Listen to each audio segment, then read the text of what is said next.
21st Diversity and Inclusion Task Force's first presentation of the year. Today, we'll kick things off with an introduction and a brief presentation, just giving everyone background information on diversity and inclusion and how they relate to our roles in advising FIRST and how they impact our student populations. So in this presentation, we will be discussing the what, why, and how of diversity and inclusion. So let's begin with the what, defining diversity and inclusion. Basically, diversity concerns the varying degrees of difference that encompasses an individual and distinguishes them from others. When discussing diversity, gender, sexual orientation, race, and ethnicity are common types of diversity that take center stage. A few reasons this could be is that diversity is often approached based on an organization's background and area of focus, the field of study an individual comes from, or their own experiences that they wish to communicate. However, diversity itself is infinitely diverse. This means that the very nature of diversity is not static, but fluid, and encompasses a vast array of categories and types, which may change or appear differently depending upon the historical context in which we find ourselves. Other types of diversity include geographical location, mental health, language background, and age, just to name a few. There are several ways in which to frame diversity. Anka and Erdogan provide a useful framework for organizations to approach diversity. They understand diversity as consisting of three archetypes: demographic diversity, which includes gender, race, and sexual orientation, among others; cognitive diversity, which is how you approach problems and think; and experiential diversity, which includes your affinities, hobbies, and abilities. All three archetypes of diversity shape the way we as individuals understand the totality of our identity, which in turn influences who we are drawn towards, and therefore how we build our community. These authors write that, quote, demographic diversity is tied to our identities of origin, characteristics that classify us at birth and that we will carry around for the rest of our lives. Experiential diversity is based on life experiences that shape our emotional universe. Affinity bonds us to people with whom we share some of our likes and dislikes, building emotional communities. Experiential diversity influences what we might call identities of growth. Cognitive diversity makes us look for other minds to complement our thinking, what we might call identities of aspiration, end quote. Again, diversity is dynamic and fluid, but these classifications may help people and organizations approach such a large conceptual category and provide a means with which to manage diversity initiatives. Definitions are important, and depending on the academic field or organization you find yourself in, there are different definitions of diversity. Remember, diversity itself is diverse. However, for our purposes working within the field of higher education, we find the following definition to be suitable. Diversity in educational settings is generally understood as the body of services and programs offered to students, faculty, and staff that seek to ensure compliance with non-discrimination and related policy and law, and to affirm social membership group differences in curricular, co-curricular, and workplace contexts.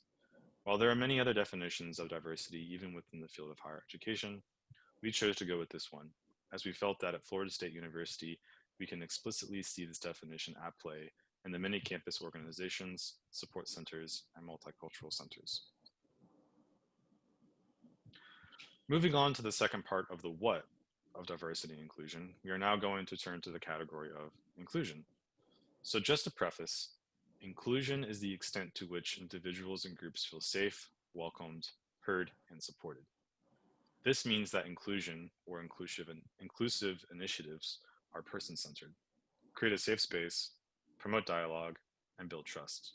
When thinking about making your own sites an inclusive environment, we encourage everyone to understand how they contribute to these elements. The Association of American Colleges and Universities defines inclusion as the active, intentional, and ongoing engagement with diversity in the curriculum and in the co-curriculum and in communities, intellectual, social, cultural, geographical, with which individuals might connect in ways that increase awareness, content knowledge, cognitive sophistication, and empathetic understanding of the complex ways individuals interact within systems and institutions. Marta Tienda further explains that inclusion involves organizational strategies and practices promoting meaningful social and academic interactions among persons and groups who differ in their experiences, their views, and their traits. In reference to both definitions, inclusion transcends representation and focuses on integration. It is important to note that inclusion does not equate to access to educational programs and/or initiatives. For instance, a university can recruit and retain students from various backgrounds, socioeconomic statuses, and geographic locations where representation is apparent, yet not inform and/or provide avenues such as resources, mentorships, and structural changes, limiting access for those students to thrive. Again, the goal of inclusion and integration, as stated above, is to advance students' access to a range of programs, initiatives, activities, and curricula for their success.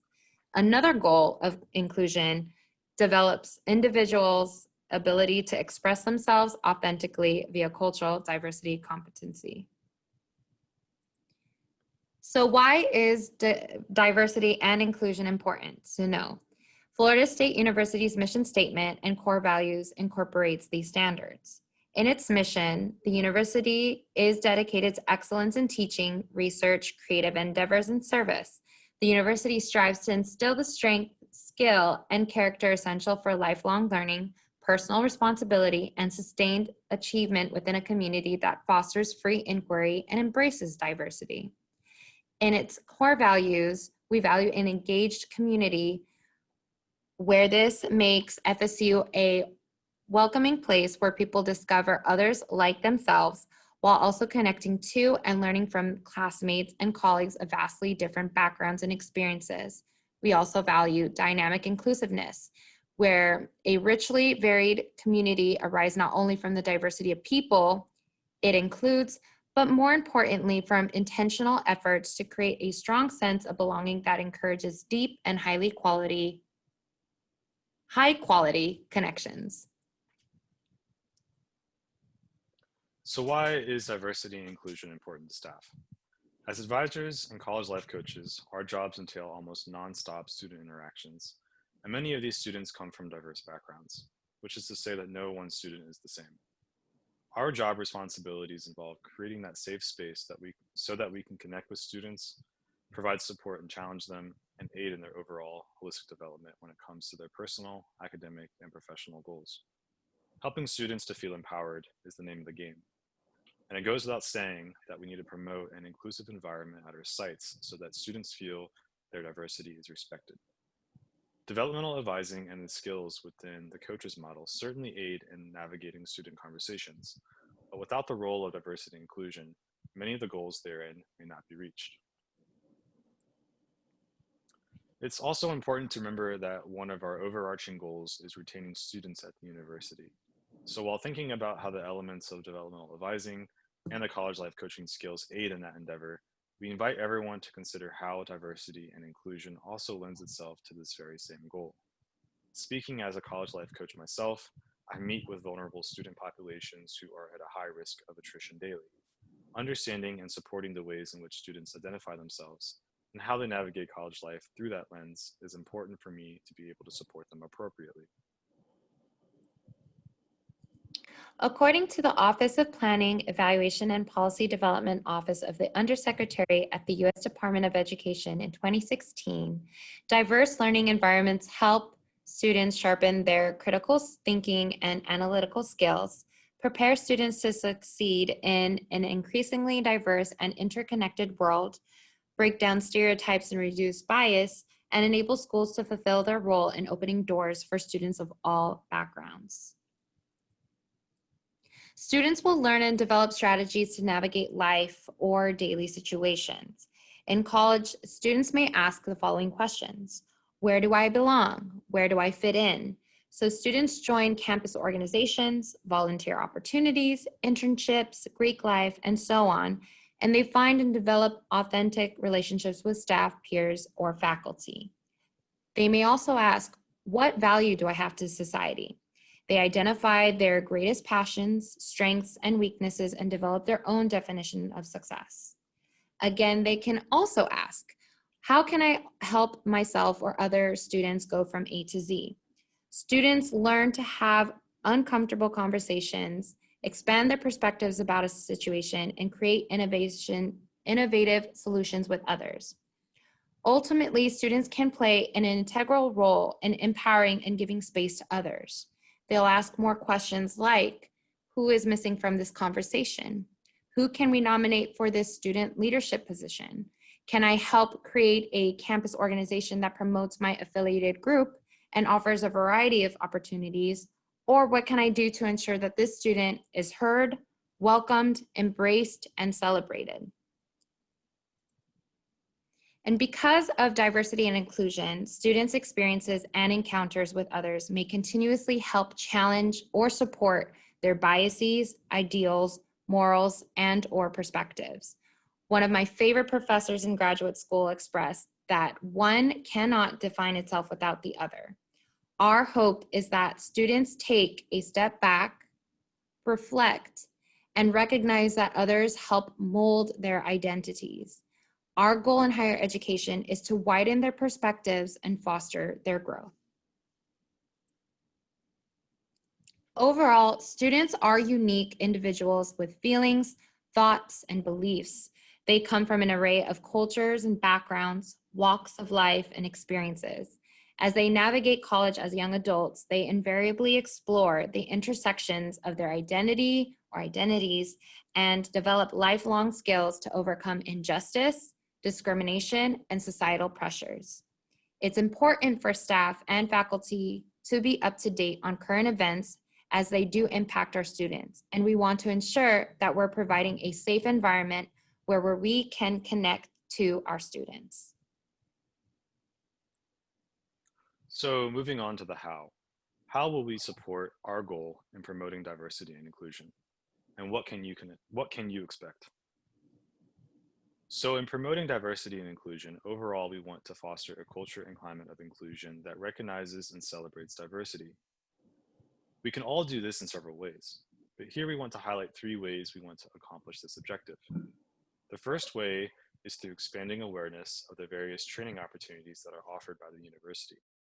For example, there is the Diversity and Inclusion Certificate Series, the Global Partner Certificate, the Allies and Safe Zones training, and Green Dot training, just to name a few. Throughout the semesters, we will provide information relating to these various training opportunities.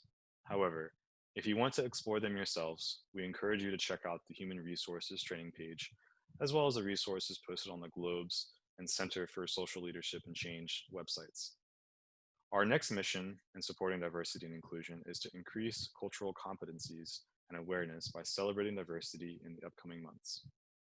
In the fall, we are focusing on Latinx Heritage Month, National Disability Employment Awareness Month, and Native American Heritage Month. In the spring, we are focusing on Black History Month, Women's History Month, Asian and Pacific American Heritage Month, and LGBTQ+ and Pride Month. Each month will feature a new group presenting on the respective topic during our AFT meetings, so stay tuned. Lastly, with all of what we mentioned prior, we hope that going forward, we can help bring awareness to and integrate some language that highlights diversity and inclusion that either could be incorporated into your personal and/or professional life. In this light, we have provided a short handout that includes a running list of terminology that you may find illuminating. So please check that handout out for additional resources and supplementary information regarding topics around diversity and inclusion. Thank you. Thank you.